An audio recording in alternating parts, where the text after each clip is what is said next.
We are ready to begin summarizing all of the 2024 Google Ads audits that we did, and kind of hopefully then we are all able to avoid these same mistakes this year moving forward. Now, I'm going to quote my teammate Carolina, who is also very enthusiastically sending these emoji reactions here. She's our Google Ads team lead. And to give you an indication of what it is that we do for our B2B tech clients, she summarized it very nicely. So I'm just using her quote. So basically, while many of Google's latest automations are fantastic and they make a lot of our work easier, they also lower the entry barrier for advertisers. And this means that the real challenge and where the devil hides is in the details. And to go beyond the average performance that Google's automations can deliver, because what truly moves the needle and brings you the results you and your management as well, of course, expect, is deep expertise. And that's where we as agencies come in. So our senior specialists dig deep into hidden options, understanding the impact of different settings, and leverage their knowledge and B2B tech specific knowledge for continuously better results. And here's just a quick selection of some of the clients we have the privilege of working with. But enough about us, let's get to it. Now, the plan for today, as the title states, is that I get to talk about others' mistakes, which I'm not going to lie, makes me feel better about not being perfect myself. So I'm going to summarize the most often found highest impact findings from all the Google Ads audits we did for a variety of B2B companies, with budgets ranging from a couple thousand to hundreds of thousands. And I see quite a few of our own clients here as well, so you'll probably remember at least some of these topics from when we presented our audit to you, or some people here have been on the recipient end of our audits. So hello. Let's see if you recognize some of these. The content is just going to go point by point. I tried to order them in somewhat logical way, but it's not going to be a super flowy story time for you. We're going to jump from topic to topic. I'll tell you the mistake, explain it, give our point of view, and also kind of like a to-do list for after the workshop for checking these things in your own accounts. Now, disclaimer, this is going to be a rather high level, as in I wanted to fit in as many different mistakes as possible, so we won't have time to go like in depth about each of these topics. But good news, last year I did in-depth workshops on pretty much all of these. So you can go and check these out later from our website for more thorough explanations and more examples for each mistake or theme that I covered today. And finally, of course, we will finish with a Q&A. So feel free to add questions here in the chat throughout the workshop, and I will answer them all to the best of my capabilities. If I don't manage to answer your question live here today, then I promise I will consult with my amazing team and get back to you personally. So make them good. You'll get answers for sure, or at least my point of view. Now, let's do this. Enough of the introing. On to the first one, the base, the foundation, the star of the show in every single audit presentation meeting I've done in the past year and before that as well. Why, it's conversion tracking, of course. Now, everyone who's getting best possible results from Google Ads is using full funnel conversion tracking in Google Ads. So not just in your CRM, but sending that data back to Google Ads as well. Because continuously optimizing towards a funnel stage with a large portion of not further converting lower quality leads can have an increasingly detrimental effect on overall results over time. Because as the algorithm has so much data about those visitors who do not proceed to the next step as well, and this data, let's say, overpowers the higher quality, actually further converting data in optimization decisions. So say if you're optimizing towards signups, but only 20% of signups end up being paying customers, then 80% of the input for machine learning if you're optimizing towards signups, is going to be bad, misleading data. And so here we can see an example of a full funnel and the actions included there. Obviously, every business's funnel is slightly different. Now, it doesn't even matter if you're not yet able to optimize towards signed deals or paying customers. You really should get all those offline conversions that happen after the on-page lead is captured also to Google Ads. So it would be realistic to transition to optimizing towards the kind of lowest, latest possible stage in the funnel and minimize optimizing towards and teaching the algorithms with bad quality leads. But also, it's always interesting and cool to talk about those like bottom of the funnel, final stages in the funnel, in the sales journey. But we should also look at it from kind of the other way around and add relevant micro conversions. Definitely not as primary conversion actions to be optimized towards, if at all possible, but these should be there simply in the account to help you out when you need to do some deeper investigating. And there's, again, not too much of that like hard conversion, actual conversion data available. It just makes it so much easier to react quicker and make necessary adjustments if you have this micro conversion data available to you in the account as well. So these could be like visiting certain pages, session durations, scroll depths, a combination of any of these, any content piece downloads, stuff like that. You know what they are for your business for sure. Now, I'll walk you through what we see here. Feel free to zoom in on the presentation if that helps. So you want all conversion action settings to be consistent, of course, but for now, let's focus on the account optimization and the included in account level goals settings. It's a surprisingly common like conversion tracking related mistake to neglect to assign conversion actions to proper, let's say, categories. And mislabeling actions and categories, for example, marking random conversions as primary or account default, can really cause a proper chaos, and especially if you create new campaigns and those inherit those kind of account-wide defaults. So do make sure that account default, yes, and primary optimization is chosen only for the conversion actions that you're actually after, and that you're not equally maximizing, for example, ebook downloads, demo requests, and signed deals, paying customers.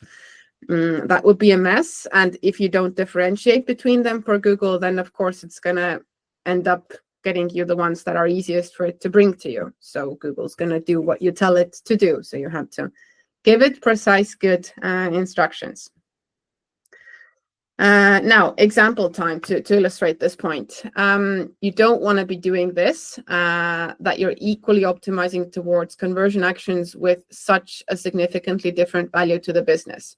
In this case, maximize conversions bidding was used and 3 conversion actions were chosen as primary and were optimized towards equally.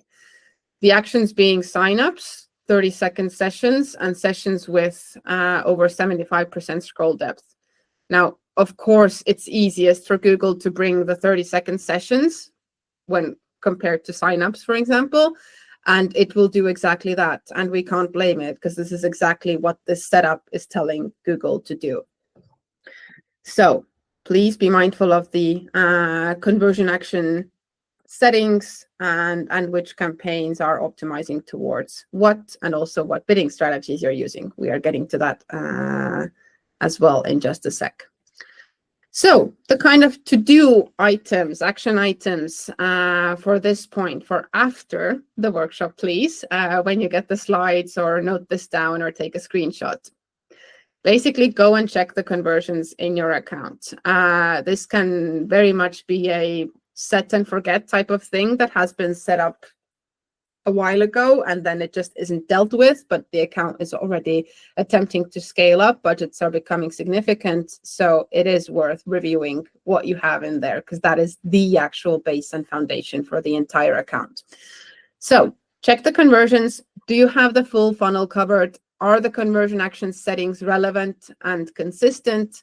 And also, what are the values of the conversion actions doing? Do they represent actual values? Do they adequately represent the different, let's say, proportional values of those conversion actions to your business, even if they are fictional values?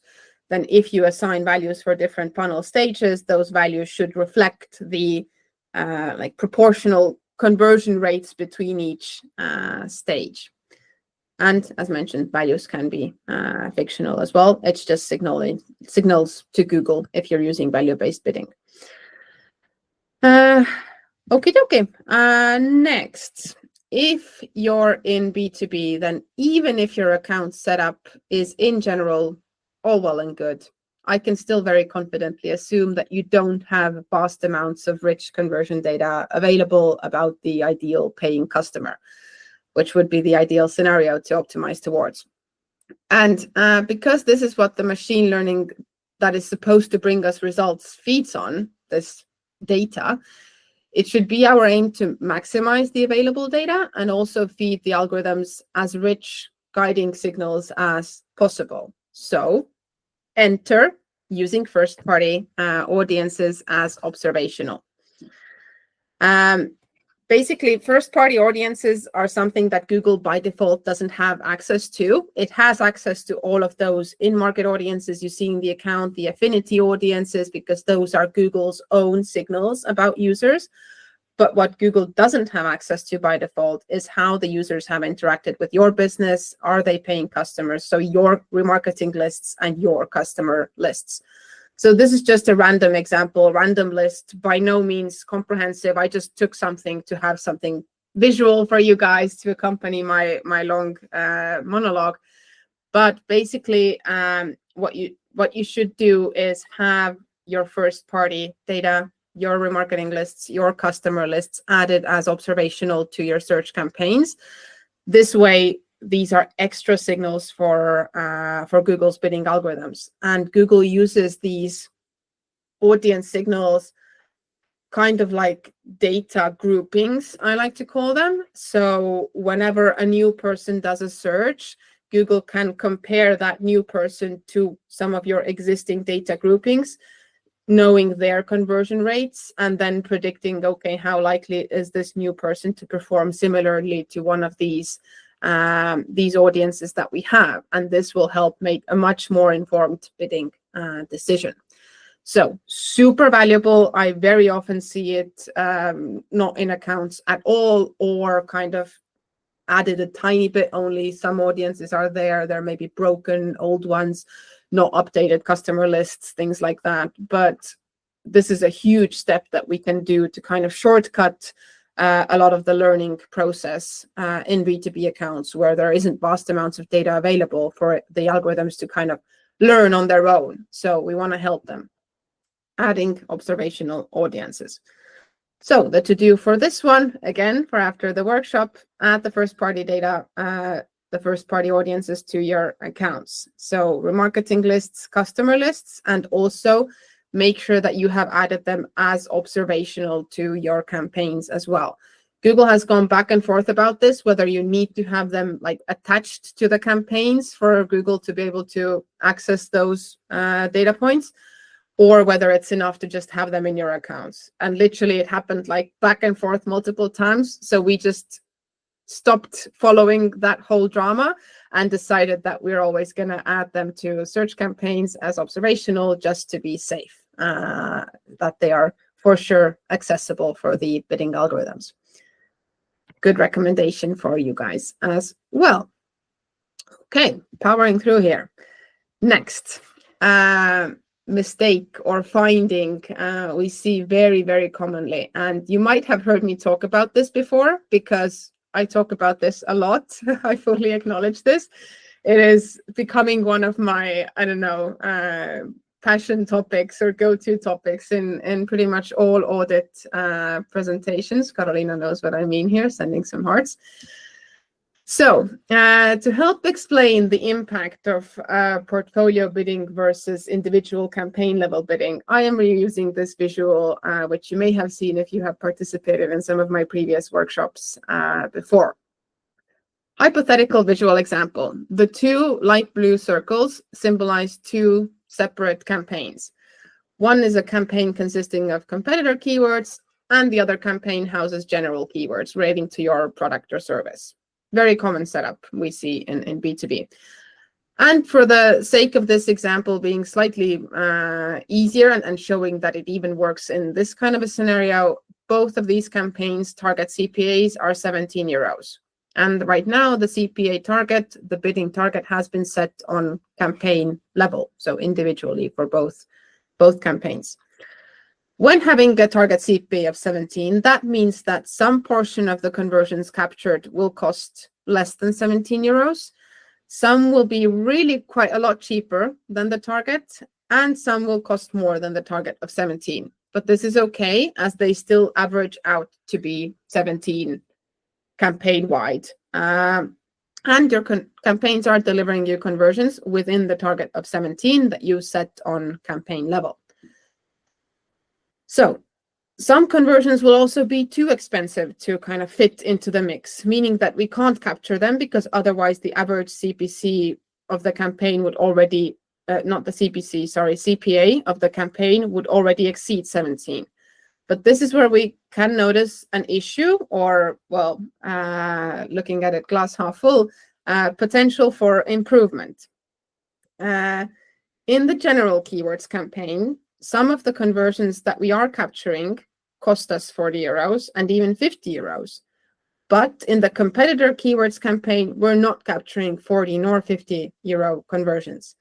So here's the question. Why would we want to pay 50 euros for conversions in one campaign if we're not capturing even 40 euro conversions in another campaign? And it would make sense to kind of maximize the cheapest available conversions first, and only then start paying more for each extra conversion. So the potential for optimizing here lies in consolidating these two campaigns under one portfolio bid strategy. And the campaigns can still operate as separate campaigns in other aspects and settings, but the bidding would simply be consolidated, meaning that bidding would be happening across these two campaigns with a mutual CPA target of 17. And by consolidating the bidding, we would first capture all available 40 euro conversions and excluding the conversions that cost us 50 euros, meaning that we can get more conversions for the same budget. And just to note that the effects of portfolio bidding can be even more drastic when initially campaigns have varying CPA or ROAS targets. And in some cases, varying targets make sense, of course, but quite often when auditing accounts and later discussing with the team or the in-house team, I mean, we've understood that there has been no real need for some campaigns to have varying targets. So for example, one campaign optimizing towards a CPA of 60 and the CPA of 60, and the other has a target CPA of 40, whereas actually the company cares about maximizing results in general. Of course, keeping brand campaigns separate, that's always another beast of its own. So yeah, when consolidating under one portfolio bid strategy and having a unified CPA or ROAS target, that's when results have usually really improved, because we are able to kind of capture all of the very overused phrase, but low-hanging fruits, the cheapest conversions first, and simply get more for the same budget. So little kind of side note or extra bonus here. Normally when using smart bidding, we don't have any control over the specific bids that Google's algorithms set in auctions. We only have control over the targets we give it, and if using target CPA or target ROAS bidding, and then it's up to Google to bid however it feels to reach those targets. But in some cases, especially so in B2B, there is not exactly vast amounts of data available, but data, again, is what these algorithms' decisions are based on. So it's good to guide the algorithms as much as possible, especially at the start of a campaign when there is little or no data and the algorithms are really still only learning. And The maximum CPC setting itself is quite hidden. This is only available to you when using smart bidding if you are using portfolio bid strategies. If you set the target on a campaign level, you cannot set any bid limits at all. So when opening up a portfolio bid strategy, you should find this kind of little tiny font, advanced options, and go investigate, click on it, and then you can set a maximum bid limit. Now, when setting this limit, we do have to be realistic, though. Of course, we'd all like to get all the clicks and conversions for just a few pennies, but sadly, this would not work.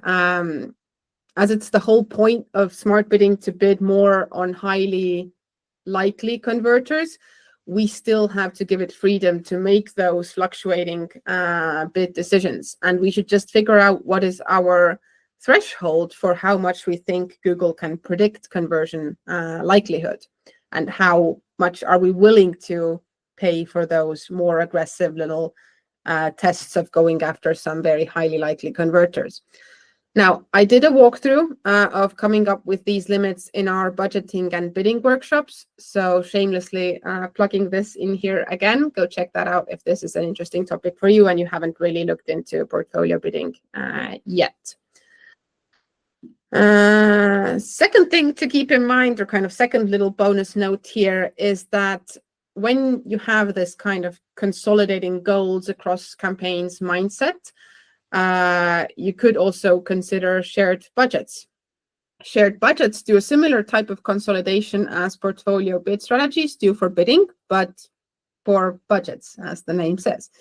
So you could have separate campaigns, but they could be using a joint budget, and you're essentially giving more flexibility for Google's algorithms to decide when and where it makes sense to spend. Or, well, no, let's not use that word. So let's say invest your budget on a given day. And you can find the shared budgets under tools, budgets bidding, and shared budgets there. Shared budgets do make sense and have as an extra benefit when using the kind of maximizing bid strategies, max conversions, max value.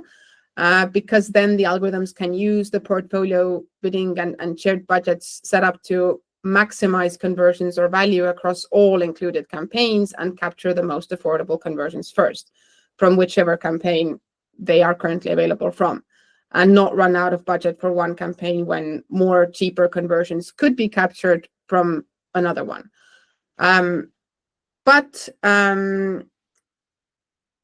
If you're using target CPA or target ROAS bidding, if you're more focused on efficiency and don't want to accept the inevitable inefficiencies that come with max conversions and max conversion value bidding, you'd use target CPA or target ROAS with portfolio bid strategies, hopefully. And when using those bid strategies, you don't necessarily need to be using shared budgets, as you should be adjusting your volumes by tightening or loosening the CPA or ROAS targets. And those campaigns should not have limiting budgets anyway, because you should, again, limit it by the CPA or ROAS targets.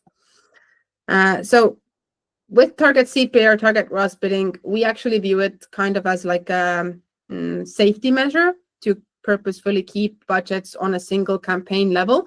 Because in bigger accounts, if you have many campaigns pooled under one shared budget, and the shared daily budget can get quite big in those cases, any accidental changes or whatever happens, or Google starts experimenting with something new, if something goes wrong, it can have quite a substantial effect.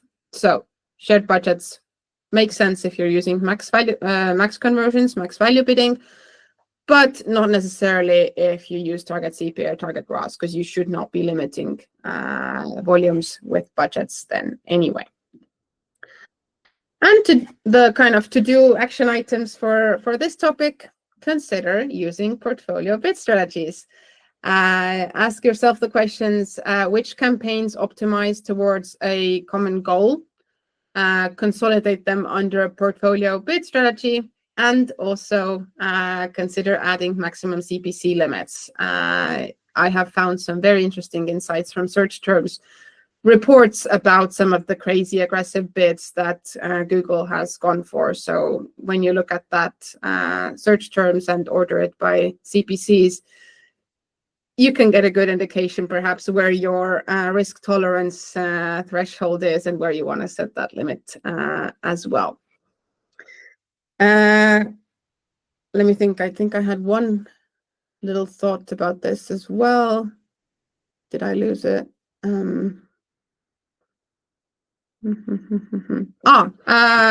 Little kind of note as well. Using portfolio bid strategies doesn't mean that you have to have multiple campaigns in that portfolio bid strategy, because portfolio bid strategies also have that maximum CPC limit option available. What we do is, even if we want to have bidding only for a single campaign, we usually still set it up with a portfolio bid strategy. This way we have that extra control over the maximum CPC limits as well, if that is needed and justified. So you could use portfolio bid strategies with just one campaign in them as well. Okay, now just plugging in here a few other common smart bidding related mistakes worth mentioning quickly. Won't go into too much detail, but because we had seen them quite a lot, worth giving them to you. Usual culprits: testing smart bidding for just 2 weeks and deciding it doesn't work, and over optimizing campaigns with frequent and hasty changes that really disrupt the algorithm learning. So because smart bidding learns based on data, and gathering that data, especially in B2B, takes time, sometimes you just have to calm down and give it a chance to learn and do its thing. But you can only do this with a strong setup, of course. So in Google Ads, everything is kind of tied to everything else. So having good conversion tracking, having a good structure, everything in place, that's when you can more easily trust the process for a bit and allow it to test and learn. So also, just noting here, again, a little bonus note, because this is rather new-ish information. The latest info from Google about a value-based bidding, let's say prerequisites or best practices. For value-based bidding, Google now recommends using single-stage conversions. So even if you are using multiple conversion actions, that they would be in the same stage of the funnel. So they could be different values within one stage. For example, MQLs worth 100, 150, and 200, but keeping them within a single stage. They also recommend a maximum 14 days of conversion lag. Otherwise, simply the algorithm's kind of feedback loop becomes too long and the learnings come in too slowly. It's hard for the bidding system to adjust, really. And also a minimum of 15 conversions on account level is recommended over the course of 28 days. So these kind of numbers and recommendations have changed from time to time. There was a time when they really pushed value-based bidding and optimizing towards multiple funnel stages at the same time, while those funnel stages have different values assigned to them. But this is the latest best practice from the kind of product team who is actually working on the bidding algorithms, the code behind the value-based bidding. So I acknowledge we're on a time crunch, so I can't go into too much detail here either, but basically it's a proven fact by now that in most cases when using the intuitive option, target impression share bidding, for your brand campaigns, it really inflates CPCs without adding real substantial value. Manual CPC or other bid strategies do work much better, or we have seen them to work much better for branded campaigns as well. So, case study time. A brand campaign was transitioned from target impression share with absolute top target of 97% to a target ROAS strategy to improve profitability without losing significant visibility. Now, the majority of lost impressions came from non-visible search terms, so the other placements we see in the search terms report. And target ROAS bidding stopped bidding on non-visible search terms as extensively. And here you can see the changes in the metrics. So quite a significant cost efficiency improvement. Yes, some of the top impressions were lost, but actual revenue and profitability here in the ROAS sense increased quite nicely. And here's the before and after graph as well. The top one being the before, showing that the cost per conversion was over €2, and after the switch, the cost per conversion switched to 51 cents, and not much of a loss in search impression share. So to conclude, target impression share ensures visibility, yes, but it comes at a high cost. So shifting to a profitability-focused strategy that considers conversion value or conversions when making bidding decisions, like in this case, target ROAS bidding, can significantly reduce costs while maintaining high visibility in critical placements. But of course, always consider the specific auction and competitive environment and your business goals and all. This is just something that we have now seen across multiple accounts over and over again. So the to-do items for target impression share bidding. Is your brand campaign using it? And maybe consider changing it. Running an experiment to see if you are able to pretty much maintain visibility, but also as a bonus, improve your actual business results as well. Now, next one, also a passion topic of mine that I have talked about a lot. I don't believe I have had an audit in the past year where this wasn't a finding.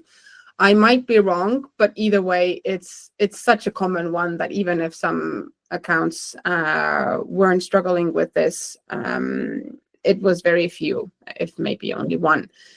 So being limited by budget, and what I don't mean here is your manager not giving you more marketing budget to work with.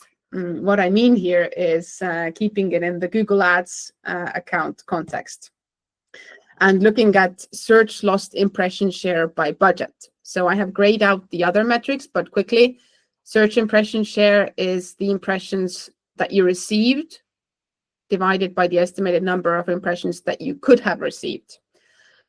You sometimes lose impressions because of rank, because your ad didn't have high enough ad rank.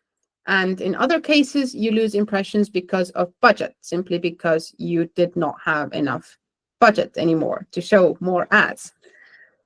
Now, bear with me. This is focus time. If you have some coffee, take a sip, take a snack, focus moment. So from a Google Ads, let's say, technical standpoint, why do we want to minimize search loss by budget? It is to eliminate this random exclusion of auctions, where we are not even being considered because we don't have budget. It's not the case that we are left out of the, let's say, auction room because we're predicting that user will not convert. So the base theory, let's say, for this idea is that if we see that there is, for example, a 20% search lost impression share by budget, then this means that we didn't even enter into this 20% of auctions. We were cut off before getting our foot in the door into the auction room. And behind that door, some searchers are likely to be irrelevant, non-converting. Some would probably be potentially converting, and some are perhaps potentially converting searchers, but too expensive for us to capture them. So because it is a random selection that we are missing out on, it's going to include all kinds of users. So essentially, there is more conversions or value to be captured within the current targeting that we're using. And those likely converters who would fit within our goals are who we are after from that kind of search lost portion of people that we lost out on because of budget. Because those potential converters are there, kind of behind that door, we didn't get into due to not having enough budget. We have room to tighten the bidding goals we've given to Google, as we would rather have the chance to take a look behind that door and decide if we'd like to capture those extra conversions or not. I'll show you what I mean in a second. So if some of those conversions that we then want to take a peek at and see are too expensive to fit within our goals, we will not bid on them still, of course, and we will lose out on those impressions due to rank, not any more budget. But in this case, at least we made that assessment about if and who is worth going after. So in the case of those auctions that we miss out on due to budget and we're left behind that fictitious door, we would have no clue what's going on behind that door in that auction room. And with search lost impression share by rank, we do decide in which cases we want to step inside through that door. With search lost impression share by budget, we are simply left behind that door, not even knowing what's going on, who's in there. So how to minimize search loss by budget? The first and of course most obvious option would be to increase budgets. And what this would do is essentially scale budgets and campaigns at the current CPA or ROAS levels. In an ideal world, you will have set the CPA or ROAS targets for your bid strategy in a way that investing your Google Ads budget is profitable for you. And if it's profitable, why wouldn't you want to get more of those profitable results by increasing your budget further, as long as the same CPA or ROAS level is maintained and you are tracking those good quality conversions that you know are actually valuable to the business? But we are not always operating in an ideal world where simply increasing budgets is possible, and we don't always have this kind of exact profitability limit with the CPA or ROAS targets kind of dialed down yet.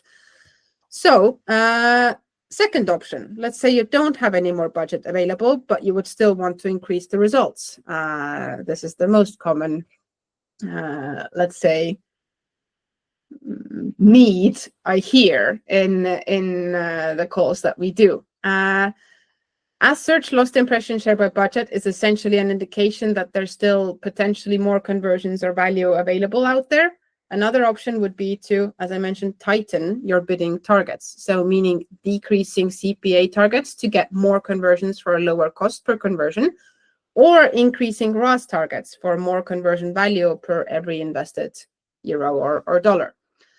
So to try to capture a few more conversions from the auctions and conversions that were previously behind that closed auction room door that we were left behind due to not having enough budget to peek in. Essentially, we're trying to fit in more results within the same budget. And what we do here to accomplish this is we start changing those bidding targets that we have, the CPA target, the ROAS target, by very small increments. So let's say by 5 to 10%, and then see how impression shares react and take it slow and steady. And considering that the auction landscape is ever changing and demand is fluctuating, competitors are shuffling their budgets and strategies, this is an ongoing thing. That isn't like a set it once and then you're done with it. This sweet spot is going to be constantly changing that you're after, this CPA target or ROAS target. Now, an example with some actual numbers to hopefully help illustrate the process and gains. So let's say this image here represents the current state of one campaign in your account. And to ease explanations a bit, let's say you're using target CPA bidding. Your CPA target is 10 euros. Your daily budget is 90 euros for this campaign. And with the setup from this campaign, you're getting 9 conversions per day within the CPA target. Some conversions that you're getting from this kind of green background cost more than 10, some less, but they average out to an average CPA of 10. Light red are the conversions that you're not capturing as they are too expensive to fit within the CPA target that you have set, so CPA of 10. And this is the search lost impression share by rank portion of auctions. And the darker, more intense red are the conversions you're missing out on due to search lost impression share by budget. And as discussed, if you're seeing search lost impression share by budget in your campaign, this indicates that there's potentially more conversions to be captured. So we were cut off randomly before. It's going to be a random selection. It's going to include all kinds of users.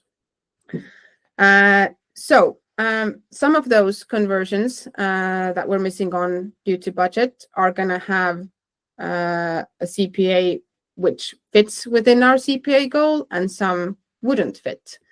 So let's get to optimizing. Seeing search lost impression share by budget, we will lower our CPA target from the previous 10 euros to 9 euros. The budget remains the same. So what happens, and what is illustrated here, is that the 15 euro conversion that we previously could capture while still staying within our CPA target of 10 would now make us go over the target, because our target is now 9, not 10 anymore. So we will lose out on this conversion due to rank. The necessary bid for capturing this conversion would be too high. But now we freed 15 euros of our budget, because we're not going after this 15 euro conversion, which enables us, or the bidding algorithms, to take a peek at more auctions that we previously would have missed. So from the previously missed conversions, we are able to get 2 cheaper conversions to replace the previously captured 1 15 euro conversion. And for the same budget, 90 euros, we have now captured 10 conversions, simply by lowering our CPA target and decreasing the search lost impression share by budget metric. We now captured the 7 euro and 8 euro conversions instead of 1 15 euro conversion. But as we can see, there is still search lost impression share by budget left. And in this example, we still have 1 5 euro conversion there that could be captured when decreasing the target CPA even further. And in this case, we would get rid of search lost by budget entirely, and the other 20 euro conversion would move under search lost impression share by rank. Okay. You bared with me. Well done. Good job. It's a lot. I know. It fries my brain a bit every time. So as a general rule, to give you an indication of the potential gains, we have seen that the cost efficiency gains you could get from getting rid of search lost by budget equal approximately 1/3 to 50% of the numeric value of search lost by budget. So for example, if you can see 40% search lost by budget, then tightening your bidding targets and getting rid of search lost by budget, you can potentially improve your campaign's cost efficiency by 20%. So this is kind of like a rough rule we have seen just based on experience over the years. So to-do items here. Are you using target CPA or target ROAS bidding? If yes, consider adjusting targets if you see search lost by budget. Monitor it and keep adjusting. When you're using maximize conversions or maximize conversion value bidding, you are always going to have search lost by budget, because the aim for those bid strategies is to invest your daily budget no matter what. And that is going to lead to some unnecessarily aggressive bidding decisions in some cases, because Google really wants to be sure that no budget is left unspent. If you're more focused on cost efficiency, target CPA and target ROAS are a little bit of a better option for you. And then making sure you're not seeing any search lost by budget there. In our case, we see it fluctuating between 0 to 5%. That's absolutely normal and okay. But whenever we do see it kind of constantly appearing search lost by budget and it's already a bit higher, then that's an immediate signal for us to go and adjust targets. Or if the targets are good, get more budget and scale the campaigns. Okay, next one. Another one that I've done an entire workshop on, but summarizing here. We view account structure as one of the tools to help machine learning succeed or work as efficiently as possible. So machine learning uses data as input, and from a Google Ads perspective, account structure is data groupings again. The main challenge with using smart bidding in B2B accounts is, of course, the scarcity of data. And we often simply don't get hundreds and hundreds of high quality conversions for paying customers each month as input for the algorithms to learn and make smart, granular, keyword, or even search term level bidding decisions. So we need to group the data into bigger, yet still relevant chunks. And the sensible, let's say, sizes for these chunks, of course, depend on the industry as well. And what I mean here is, for example, how well Google understands your product and audience. If you're working in a very established industry already, I know project management software, Google probably understands that vertical quite well already. But if you're working with something super niche that is kind of still disruptive in the market and something totally new, then you need to kind of give Google more guidance and assume that it doesn't fully understand everything about your business and your target audience just yet. Now, the reason for this visual here that I once spent an embarrassingly long time designing. I don't even want to consider myself a designer by any means. So I tried to reuse it because so much effort went into it. When a search happens on Google and an auction happens in the background to determine which advertisers' ads will be shown and in which positions, Google's algorithms first look at its overall data, what they refer to as Google white data, to make bidding decisions. If there is already enough data on the account level to make a more informed and precise bidding decision, the account level data is also used to make those bidding decisions. Similarly, if there is enough data on a specific campaign level, then that campaign level data will help determine the bid. And yes, we continue. If there is enough data in that ad group, that's what will mainly help determine the bid. If there's enough on keyword level, that data will be used. And the most granular and precise that we'll consider here is if there's enough data for that specific search term. Now, keeping in mind that audience signals also play a significant role, so even kind of like person level data is used actually, but for the sake of simplification, we usually go until search term level, as this is what is more under our control from the structuring perspective at least. So to summarize, Google stores or has performance data on all these various structure levels, which is kind of like a folder system, if you may. And ideally, yes, we'd like each bidding decision to be super granular and precise and happening on search term level and not affected by wider data and averages in the account. But as mentioned, scarcity of data is something we lucky B2B marketers must inevitably deal with. So an example non-ideal situation. If we have pooled lower intent and higher intent ad groups together into a single campaign, and in the auction, we don't have enough data on search term, keyword, or ad group level, the campaign level data is what will be mainly influencing the bid. Keeping in mind that then the bid will be taken as an average of what would make sense for both the higher and lower intent keywords ad groups. And because campaign data is an average of its ad groups data, if you don't have enough on ad group level, campaign level data will be looked at. But in this case, the average bid would likely actually not be relevant for either type of keyword, because higher intent keywords would benefit from a higher bid, of course, and lower intent keywords should have a lower bid. And in this scenario, if we are entering the auction with a bid that was taken as an average of the two, then in one case, we're not bidding high enough, and in the other case, we're overbidding and we'll end up overspending unnecessarily.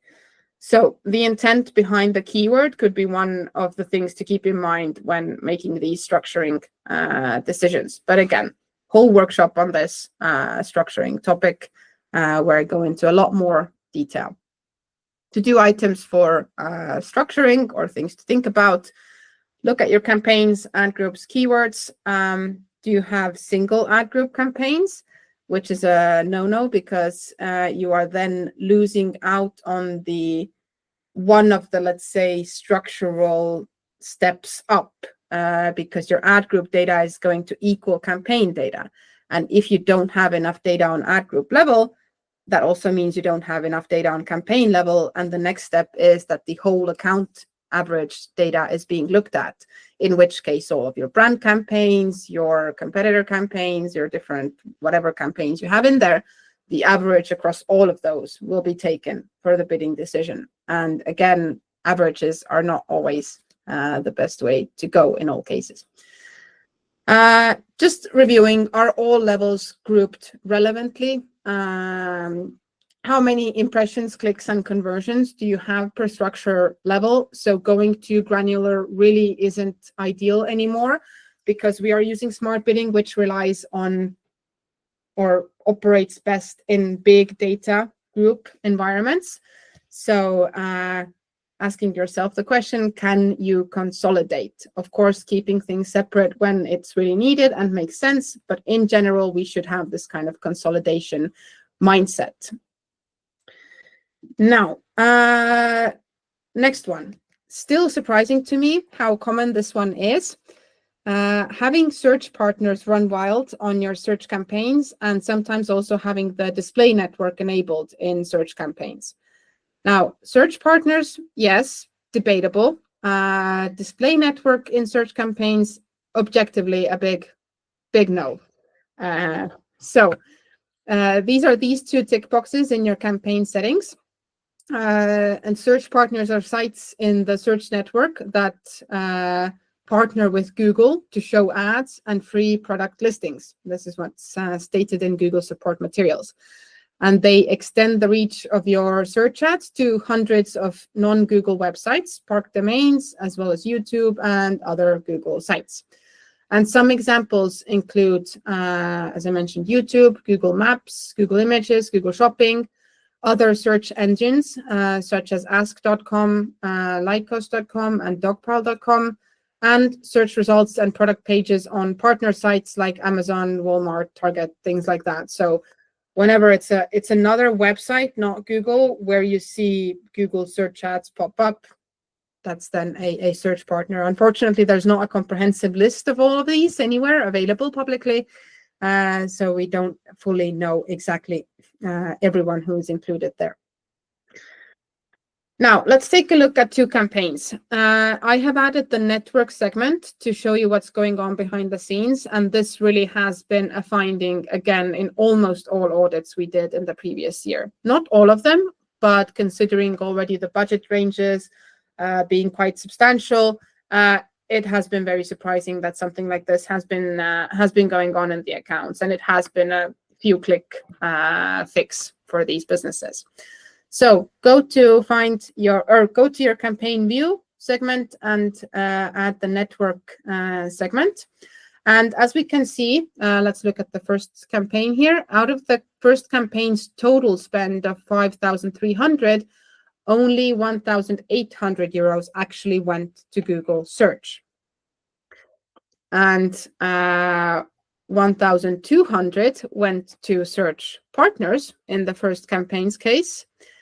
And a whopping 2,300 went to display network, which means that Google simply had compiled display ads from the assets provided to the search ads and shown them across the internet everywhere where Google display placements are available. So, sorry, definitely not ideal, at least in this case, and in all cases like this that I discussed in audit meetings last year. This was not intentional. This was a surprise when revealed, because it is the slightly hidden thing. It's worth checking every now and again to make sure some campaigns haven't been set up with this setting enabled. So the to-dos for you around this: go to campaigns and segment out the different networks. Evaluate how is the cost distributed between search partners versus Google search, and maybe also display network if you have that enabled. That hasn't been as common anymore, but still saw it a few times, the display network being left in there. Now, you might also see a case that the search partners actually do bring conversions, and Sometimes they are more expensive than the conversions from Google search. Sometimes they are less expensive. Even if it kind of looks good on the surface, that they look cheaper and it seems like a nice extra place to capture additional conversions, you should ask yourself, how confident are you in the quality of those conversions? So if your conversion action is paying customers, sure, no need to really fuss about it then. But if your conversion action is something like a lead, an MQL, or whatever other conversion action, it's really worth evaluating if Search Partners is what is bringing you the majority of the bad quality leads. If your volumes are small, you can simply even check the dates of the conversions and kind of go check your CRM to see what those conversions actually were. We have traced some bad quality conversions and proven the point like that in some cases. Or, of course, ideally, you would have full funnel conversion tracking and you could evaluate it that way. And I even made it red. Display opt-in should definitely be disabled. If you want to run any display ads, by all means, go ahead and do that, but then set up a separate display campaign or some other campaign format, or do it on some other platform, not via the search ads in Google search. And for Search Partners, evaluate whether it makes sense. I'm not saying that they're inherently bad. They might be a good source for additional additional conversions in some cases, but more often than not, it's not the case. And especially if you're not like knowingly monitoring them and keeping an eye on it and doing it consciously, testing it consciously, then you're probably safer leaving it disabled. So let's see, next common mistakes or non-optimal setups involve responsive search ads. We also did a workshop on this topic, surprise, surprise, or actually 4 workshops to be exact. It was a whole series. So this is going to be a very short, to the point summary about having too many RSAs per ad group and the RSAs that are there having a poor setup. But we really went in depth in our RSA series. So if you're working on ads or ad copy, researching them, compiling them, optimizing them, it is worth checking those workshops out. So with RSAs, we have to keep in mind, if you use the maximum amount of assets, 15 headlines, 4 descriptions, that creates over 47,000 or almost 47,000, I think it was 46,000 something combinations of ads that can be shown.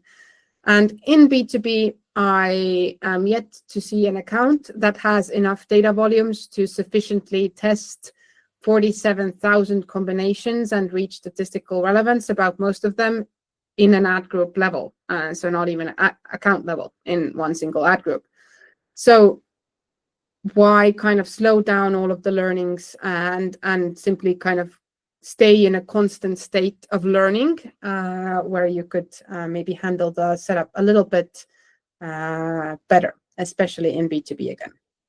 So let's admit we don't have enough data for unpinned 15 headlines and 4 descriptions. So what we could do is use pinning. So this is the little pin icon in the asset field that you could do.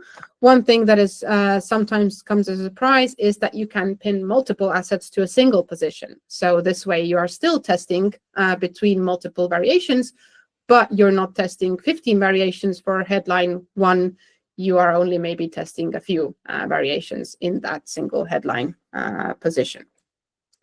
So just a few examples of how you can structure the pinning. A very nice, neat way is for example, pinning 3 headlines to the first, 3 to the second, 3 to the third position.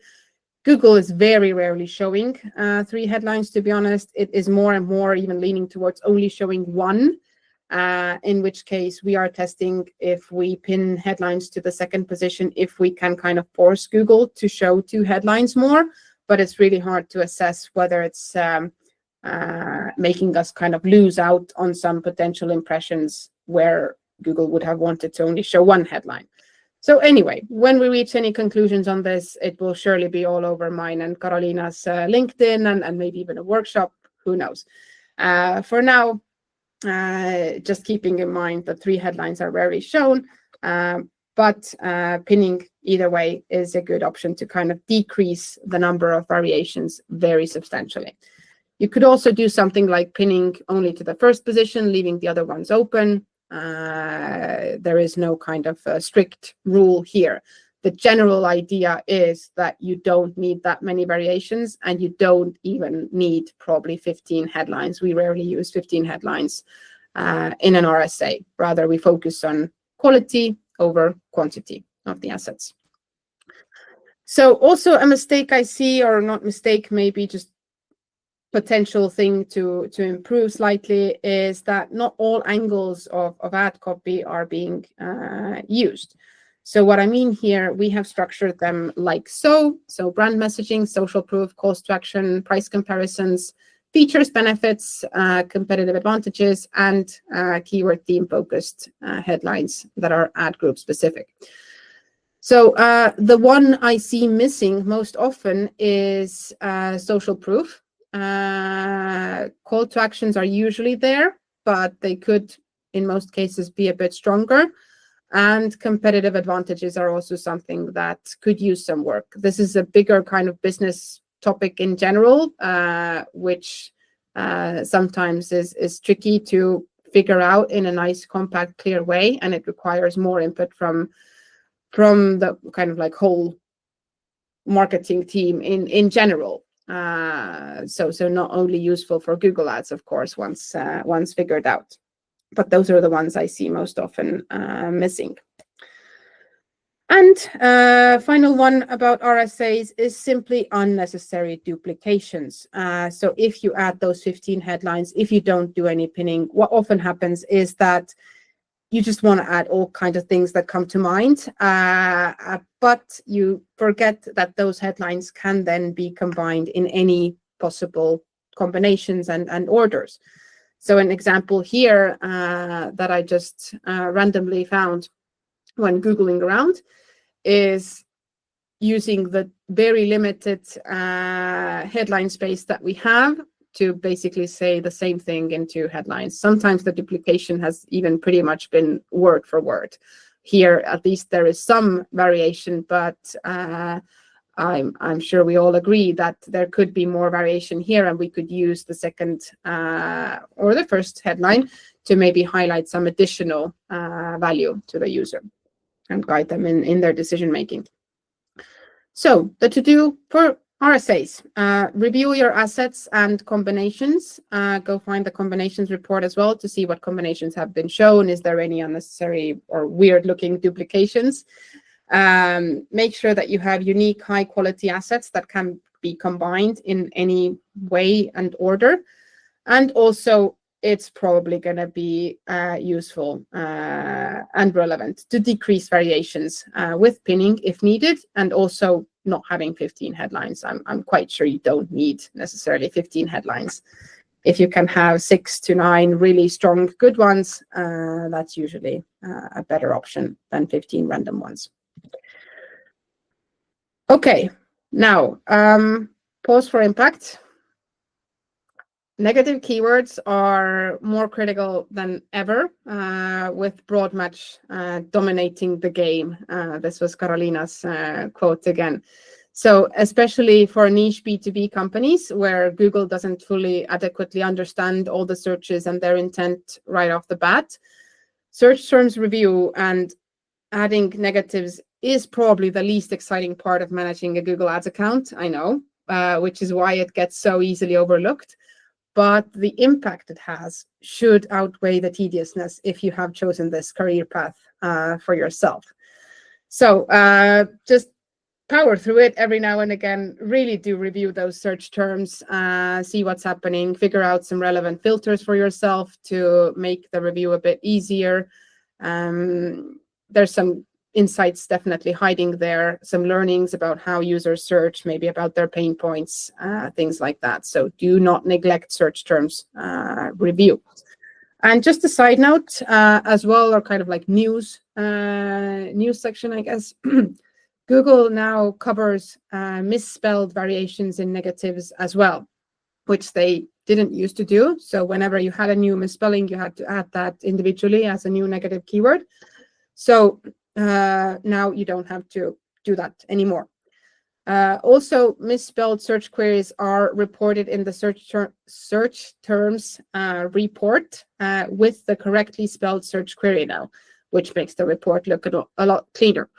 Now, this means we should also see less search terms under the other search terms, which are hidden from us. So just a little update about how this whole negative keywords infrastructure is working. And of course, we have these to-do items here to just critically analyze your search term relevance and their results, and ensure negatives are added to relevant levels. So whether that's ad group level, campaign level, or account level, or with negative keyword lists, you choose the option for you that's most convenient and makes sense. But I just wanted to tell you guys about a case as well that we had recently. So why I wrote here as well that critically analyze your search terms relevance and results. When we conducted an audit, one of the key findings was that at first everything seemed normal. However, as we dug deeper into the account results, we saw that most of the signups were actually B2C related from B2C users, which was irrelevant to our target audience, of course, and ultimately wasted budget. Now, the search terms causing this seemed universally relevant, but combined with poor conversion tracking and not a 100% clearly B2B focused ad copy and landing page, the majority of leads, and 95% to be exact, were just B2C users. And this situation, having gone on for a while, meant that the bidding algorithms had so much data about the bad quality wrong leads, the B2C users, and the system kept learning and leaning towards those in future optimization decisions as well, because there hardly were any relevant leads among all of those. And then how could those really influence the bidding decisions? So we need to assess not just the data and numbers, but also take a more kind of holistic view of the results and just ask, like, does it all add up logically? Do we truly believe in the conversion rates we're seeing, or is there more to the story? And from there, we can refine our search terms strategy and ensure that the B2B company is in fact targeting B2B prospects.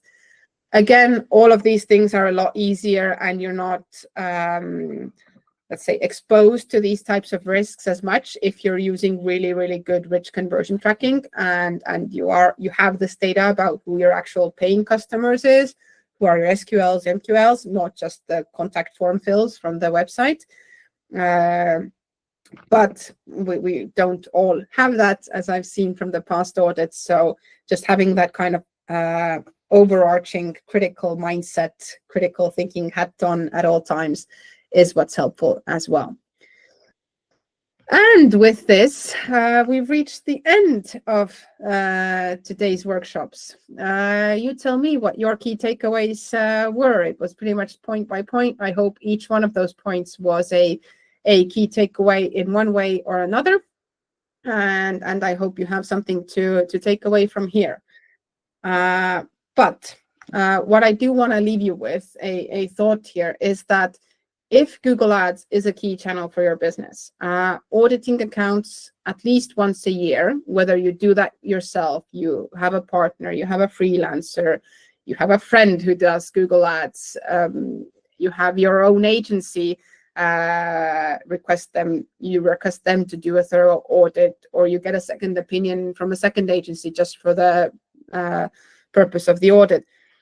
It really, really pays off. On average, from audits, we have easily been able to uncover 10% cost efficiency improvements, no problem at all. Usually, it's actually been more around like 30%. So naturally, even if you end up paying for an audit, auditing is a good practice that will pay for itself, even if the cost efficiency improvements are only 10%. then usually the audit already kind of fits into that within 1 month, depending on the size of your account. And then moving forward, obviously, you don't have those mistakes anymore piling up and causing budget waste. So yeah, I was struggling to kind of put together key takeaways from the content today. You're going to get the slides. You can see the points point by point. In general, things I keep going on about is conversion tracking, having it full funnel, having it precisely set up so that you can trust it, having those data points in Google Ads as well, not just in your CRM. If they're in your CRM, Google Ads bidding algorithms cannot use them. So conversion tracking, account structure. For a very long time, it was the approach to have a super granular account structure. But with this transition to everything being automated using smart bidding, the best practices for account structure have changed quite substantially as well. And then everything to do with bidding, having the right bid strategies, consolidating into portfolios if you can, guiding the bidding algorithms with first-party data that you have with maximum bid limits, having adequate bid strategies in general, not having random conversion actions optimized towards things like that.